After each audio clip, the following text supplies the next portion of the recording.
Bismillah ve salatu ve selamu ala Resulillah ve ala alihi ve sahbihi ve men vala.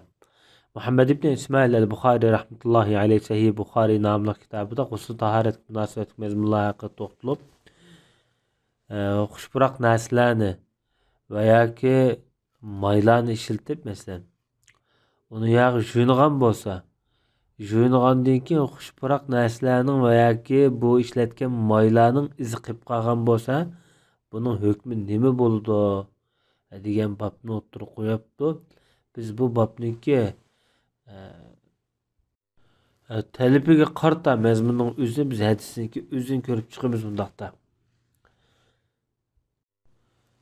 Ayni vaqtida arablar bo'lib shu davrdagi sahobalar o'zing ayollik munosabat qilgan vaqtida xushpuroq narsalarni yoki maylarni ishiltilganda bu biri pokizlik, yana birisi xushpuroq narsalar shu bir xil hayajonni qo'zg'aydi, ayollik munosabatda shahvatni qo'zg'aydi.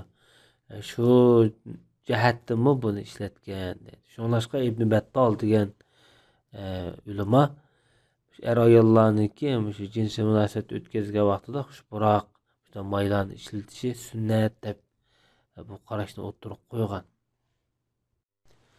Bu 270 numaralı hadis İmam Bukhari rahmetullahi aleyh bizge Ebu Nu'man hadis sözlep bergen idi deydi. Bu kişi deydi bizge Ebu Avana İbrahim ibn Muhammed ibn Munteşir'dir. Bu kişi dadisi Muhammed ibn Munteşir'den rivayet kılıp şundak degen deydi. Bu ravilarınki tercümanı başta ötken 267 numaralı hadis bu. Kay tekrarlamadı bu yerde. Bu Muhammed ibn Munteşir depti de ben Ayşe'den sorudum dedi. Ayşe'ye Abdullah ibn Ömer'nin bunu sözünü etip öttüm. Abdullah ibn Ömer'nin mundaq bir sözü bayan kılgan. Bu söz men ihram bağlagan halatimde xushpuroq narsalarning menden çaçırap yoki tökülep yoki purap turishini men yaxshi ko'rmayman. İhramimdan ki bundaq xushpuroq narsa bendimdan bo'lsa men buni xohlamayman degan so'zni bayan qilgan ekan. Bu so'zga qarta Ayşe anamiz radhiyallohu anha raddiya asosida mundaq degan. Men payg'ambar alayhisolatu vassalamni mushtaq atri xushpuroq narsalarni ishiltib atirlab qo'yatdim. Ondan payg'ambar alayhisolatu vassalam ayollari bilan bir yerda bo'latdi. Ondan ihrom bog'lagan holatda tong atqizatdi degan. Demak bu haj umrga munosabatlik safarlarda bo'lgan voqeada qiladi. Demak Ayşe anamiz radhiyallohu anha bu chiroyli, muloyim uslubda Abdullah ibn Ömer'ga raddiya beryapti. Yani Abdullahning bu qilayotgan ishi toza sunnatga uyg'un emas, yoki Rasulullohning qilmishi to'g'ri emas degan shaklda raddiya beryapti. Bu Ayşe anamizning o'rnashtirishlik munozirdagi bir go'zal adab axloq qoidasi. Bu hadisning xilma-xil ma'nolarini olamiz, lekin bizga bu yerda muhim bo'lgan nuqta shu juyungandan keyinki masalan ihromdagi holatda qilib qolgan xushpuroq narsalarniki qoldiqlari qanday bo'ldi degan bu mazmun bundan chiqdi. Undan boshqa ayollarniki shu eriga xizmat qilish masalasimi bundan ko'rinib turibdi. Chunki Ayşe anamiz men Rasulullohni atirlab qo'yatdim, xushpuroq qilib qo'yatdim deb o'zining xizmat qilganligini ifodalayotgan kalimani ishlatgan bu yerda. Endi bu yuqorqi babni to'liqlaydiganga yuqorqi hadisni kuchaytgan yana bir hadis bor. Bu 271 numaralı hadis İmam Bukhari rahmetullahi aleyh bizge Adem hadis sözlep bergen idi deydi.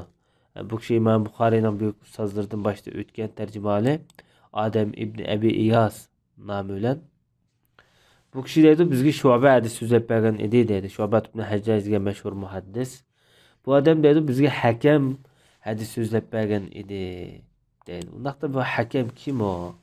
Degan vaqtida Hakem ibn Utaybatul Ajali yoki Al-Ijli nomi bilan mashhur bo'lgan Abu Muhammad kunyasi bor. Hijriya 47-yilda tug'ilgan. Hijriya 115-yili, milodiya 733-yili o'lib ketgan büyük bir tabiin. nayet köp hadis rivayet kılgan muhaddis. Bazı sahabelerle uçraşkan, mesela Zeyd ibn Erkam bilen uçraşkan sahabelerden. Bu kişi hem de tabiiller içinde nayet gözü görüngen tabiiller katardaki Kufi'ninki büyüklerden. Şunaşka bir kısım ulemalar Kufi'de hakemdek Hammad ibn Abi Sulaymandek adam yok deb ta'riflagan. Bu Hammad ibn Abi Sulayman degan İmam Ebu Hanife'nin ustazı. Demek İmam Ebu Hanife'nin ustazı bilen bu adamga Kufi'nin nayet büyük bir ulema ekanligiga Sufyan ibn Uyayna yuqorqidek javoblarni bergan. O'zini aytdi, taqvo, ibodatga nayet izchil bo'lgan, nayet fazilatli odam. Bu zat nurg'un sahobalardan hadis rivoyat qilgan, undan boshqa katta tabiinlardan hadis rivoyat qilgan, masalan Shurayhil Qoziga o'xshash. Bu kişinin hadis rivoyat qilgan kishilarmi nayet bir-biridan ko'p. Masalan shagirdi nima Al-A'mash deymiz, mesela Süleyman ibn Mihrallah, Mansur ibn Mu'tamir deymiz, baş tercümalı ötken kişiler bularning hammasi. Ama shular bu adamniki şagirdi bo'ladi. Hem ulamalar bu zat baho bergan vaqtida Ibn Sa'd rahmatullohi alayh Hakim ibn Utayba ishonchli faqih olim bo'lib, o'zini hurmatga sazovor ko'p hadis rivoyat qilgan buyuklardan edi degan. Hatto Imom Ahmad ibn Hanbal mu nayetli kişilerin içinde nayet mezmut adam degandek baholarni bergan. Bu kişi hem de İbrahim de rivayet kılıvatıdı. İbrahim Naxai degan büyük muhaddis. Bu kişi Esved özünki tağısı Esvedun Naxai degan Yemenlik buldu. Bu kişinin tercümalı ötken. Bu kişi Ayşe hanımızı rivayet kılıp deydi. Peygamber sallallahu aleyhi ve sellem ihram bağlagan haltıda Resulullah'ın şu çiçidiki yağmısıga qarab men xushpuroq maylarning paqirgan nuriga shundoq qarab zen salab ketdim deb Ayşe anamiz shundoq degan. Demak, Payg'ambar sollallohu alayhi vasallam ihromdagi holtidimi shu ihromdan burun ishlatgan xushpuroq atir maylarning izi qolib qolaveradi. Rasululloh buni to'g'ri deb qilgan demakchi. Ve sallallahu ala nebine Muhammed ve ala alihi ve sahbihi ecmaîn.